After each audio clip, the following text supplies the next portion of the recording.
At the end of this match, Dhoni would say, "We just saw the ugly side of cricket." But here was the thing though, this match didn't involve any major fighting, not much bad blood, no major feud going on. It was just a plain cricket match. But where you had one team with their backs pushed against the wall and the other having just reached new heights of glory, eager to twist the knife, ultimately resulting in a down and dirty fight where both the teams would do absolutely anything, even skirting the boundaries of ethics and law, in order to nudge the match in their direction, ultimately giving us a clean but somehow at the same time one of the dirtiest matches to ever have graced ODIs. And today we tell the story of that match, the fourth ODI of India's 2011 tour to England. Now, by the time the match was actually happening, nobody could be blamed for thinking that somehow India was cursed. Because as Dhoni had said, quite prophetically as it turned out, after losing just the first test match, everything that could go wrong had gone wrong.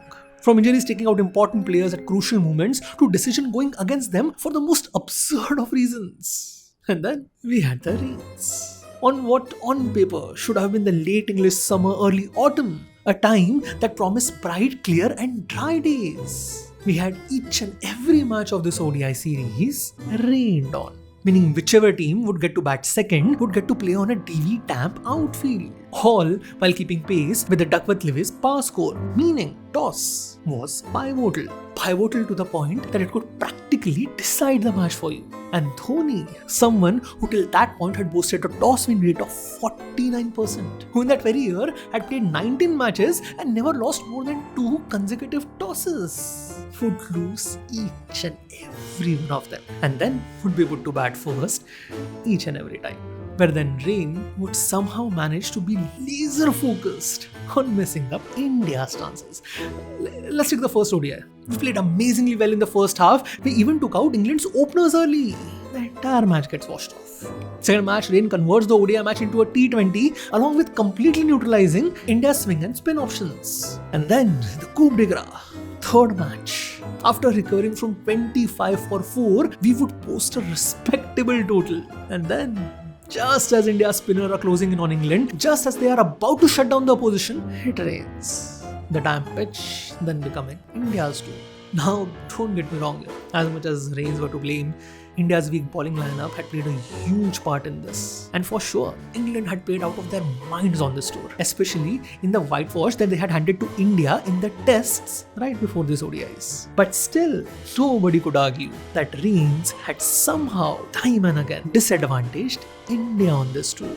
And with the weather forecast for the 4 match being overhead conditions with spells of rain, along with Sky News saying that there is a full covering of live green grass. And bowling here for the 2 hours will be extremely enjoyable. Both sides, once again, were desperate to win the toss and bowl first. So obviously, we had to lose it, right? We had to lose and bat first in what was to be a seesaw of a match. And shockingly, the start wasn't that bad. The newly formed opening duo of Parthiv and Rahane would show amazing resilience and grit, and somehow would bear that early English onslaught while keeping the scoreboard moving, all the way up to the 12th over, where Parthiv would take a fall while taking a run, and then would start visibly struggling. Rahane, trying to keep Parthiv off the strike, would try to hog all the batting to himself in the process, getting caught out by a surprise yorker from Bopara. And though he would stay on as Parthiv's runner, it wouldn't last long, as the pain would get the better of Parthiv. India 70-2 in 15 overs. Virat and Dravid would still manage to hold on for 10 overs, but then Graham Swan, continuing his tradition of first over victories, came out and took both of them out. And that was that. Once again, out of nowhere, India would find itself against the rope. Half the overs to go and only 110 on board. And with only Dhoni, Raina and Jadeja left behind, even a couple of mistakes here would quickly expose the tail. A tail that in the test series had simply collapsed in 4 out of 8 innings in spite of having a top-end batsman on the other end.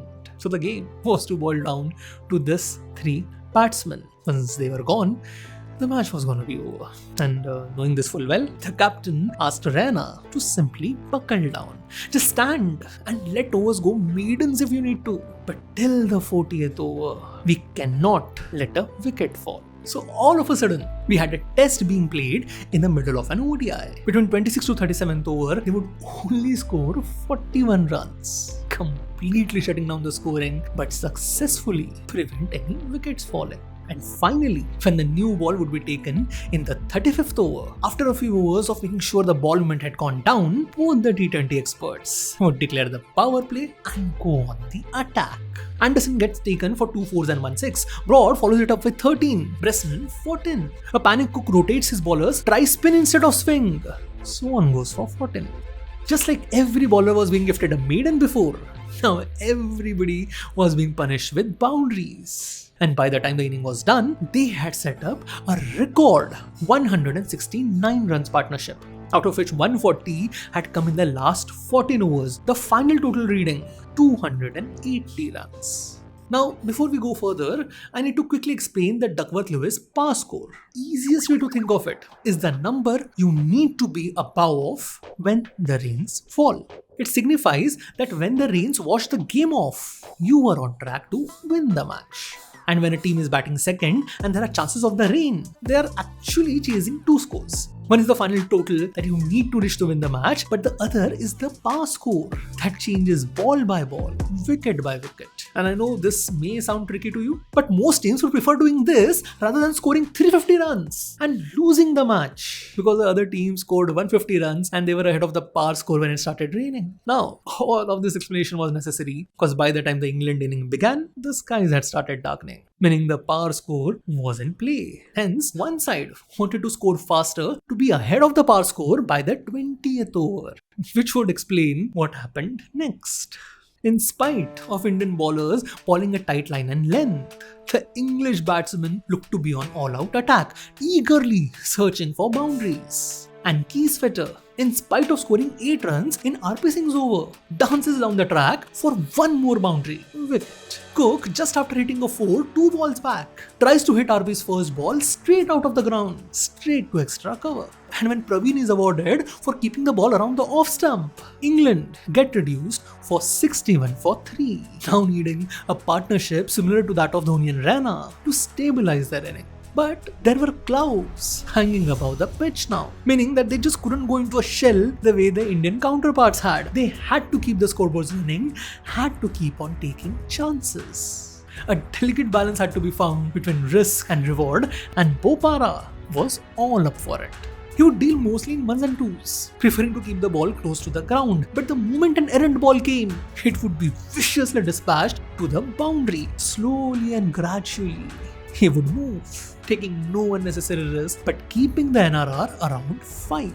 And by the time both the batsmen had completed their half centuries, England had completely pulled themselves out of the hole. And right on schedule, it turned. Bell hits a shot a bit too well, straight into the waiting Tiwari's hands. And Stokes, after hitting a beautiful boundary, tries to come forward again to a much slower ball from Ashwin. 173 for 5. 97 required in 88 balls. India just a bit ahead. And the way the clouds were looking by this point, it was just a matter of time that the race began. So all India had to do right now was press their advantage, not take their foot off of England's throat. And RP Singh drops Bopara. It's not just that the fact that he dropped him that was the problem, but the way he dropped him. Because he had been posted to the long on boundary for that exact shot. But he would unilaterally decide to cut off the 2 and walk several yards towards the pitch, creating a lacune that Bopara would quickly latch onto and hitting the ball at that exact spot where RP Singh should have been. All RP Singh could do was jump awkwardly, trying to reach the ball as it went over him to the boundary. In the 39th over, looking at the lethargic Munaf as he was collecting the ball, Bopara would accurately call for a second run. And by the time the panicky Munaf throws the ball to Jadeja, Bopara is already in the crease. But Jadeja, probably angry at the shoddy fielding, tries to swing the ball towards Dhoni, which goes straight for a 4. A standard 1-run clearance now becoming 6 runs. And through other such small mishaps and mistakes, through risky runs and gutsy shots, Bopara and Bresnan would bring England close, tantalizingly close, to the par score. In fact, just 2 runs short when the rains would start falling, leaning hard but not hard enough for the umpires to call the game off. And so, the captain that had been on the receiving end of humiliating defeat after defeat would simply refuse to let Munaf ball. He would start setting up the field, asking players to move, trying to put them in their perfect position, basically wasting time till the umpires call them out. And praying that it happens soon. Because the crowd and batsmen had quickly catched up on this, and the entire stadium was now booing him, along with clear frustration from the batsmen.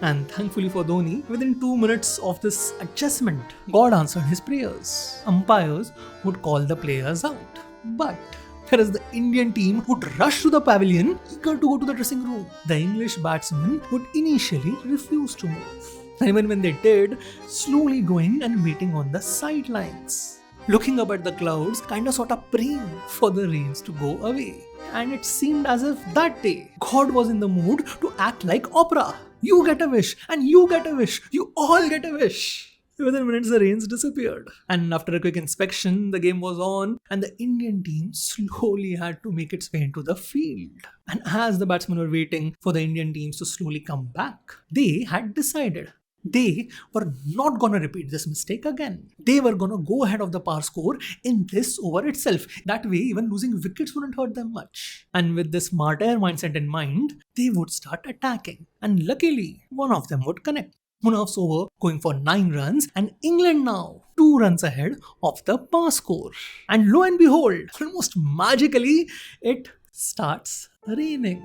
And what should be described as the reverse deja vu of sorts. To loud cheering from the crowd. This time it would be the English batsmen rushing to the pavilion, while Dhoni and his team seemed rooted on the spot, eventually having to move to the sidelines where they would just huddle up, and as ESPN would put it, it was as if they were performing some sort of a ritual that would stop the rains. And though not immediately, the ritual actually seemed to do the trick.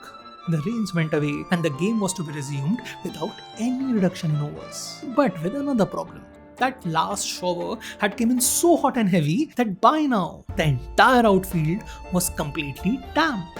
Meaning the ball was going to get wet, reducing the bowler's lethality, and with 4 overs of batting power play yet to come, the Indian bowlers were in a world of hurt. First, RP Singh gets hit all over the park, and then they do the same to Munaf. With 3 overs left, England now just needed 19 runs. The plan had worked. The match seemed to have been truly taken away from India's hands now. But the Seesaws weren't done as of yet. Completely against the run of play, RP Singh would bowl a dream over. 2 dot balls, 1 leg by, and just 3 singles. Not making up for that Bopara debacle, but at least giving India some hope. Hope that they desperately needed by that point, because once again, it had started raining. And in response, Swan, facing Munaf's next over's first ball, backs away, wasting time, hoping that the umpires would call them off. The outrage at Dhoni's tactics, now completely forgotten. But seeing as the umpires weren't moving, Swan would simply get on with his plan. The first 3 balls would be full of risky runs and last-minute calls, which would finally bring us to that 4th ball, where Swan, now desperate for a boundary, would get down the track, completely fail to connect, and still go for the run. Munaf would scramble for the ball, turn, and throw, successfully hitting the stumps. 270 for 7. England now requires 11 in 8 balls. The entire onus now shifting on the hero of the English side. Bopara, who had changed ends on that turnout, now had to decide. Do they stick to the original plan or switch and start saving wickets? He would later go on to say, even though I did have a rough idea about where we were with the par score, I didn't have a ball-to-ball understanding. Because if he did, he would know that even after Swan's run out, the par score required at the end of the 5th ball was 269. Meaning they were already 1 run ahead of it. And it looking as if the match could be called off any moment, the prudent thing to do would be to turtle up, play a dot, win the match that way. But he didn't know any of this. More importantly, what if the rains didn't fall? Or what if they fell and stopped the way they had done twice now? If he left a lot of runs in the final overs, then with Anderson, Finn and an injured Brot left to play, anything could happen. So rather than gambling on the rains, he would decide to double down on himself, trying to get as close to the total right then and there. And though nobody would mention it, there were grumblings. Being just 4 away from the century with the match about to be called off may have also played a role. Either ways though, the decision was made. The ball had to be hit to the boundary, no matter where it came. And so, the fifth ball. A good line delivery, and Bopara goes down on one knee trying to clear the boundary. Straight into the six misfield runs, giving Jadeja's hands. And as the Indian team celebrated that wicket, as the rains got heavier and the umpire called them off, the scoreboard showed a par score of 271, meaning the Indian players felt that even if the rains didn't stop, they had still won the match. So you can imagine the disappointment, the anguish they felt when they came to know that that par score was for the end of the over. That in that moment, that wicket had changed the par score from 269 to 270. After 8 hours of gamesmanship and upsmanship, after 8 hours of ups and downs, of boos and cheers, of joyous celebrations and glorious heartbreaks, India and England were at the exact same spot where they had begun, tied at the same score. Week later, when India would go home from that series, having failed to win even a single match, many players couldn't help but review what had happened in that match. Yes, they had nearly lost that match, but as things stood at the end, England required 11 in the next 7 balls. And with only 2.5 bowlers left, with the last over being from RP, they had the match in their bag. Rains had made it so that they wouldn't get a single victory to their name. That match would only be remembered as a game where no one won and no one lost. But for some reason, for those players, it felt like the greatest of losses and the most pathetic of victories. Just a small exclamation mark in India's first complete tour whitewash in 37 years.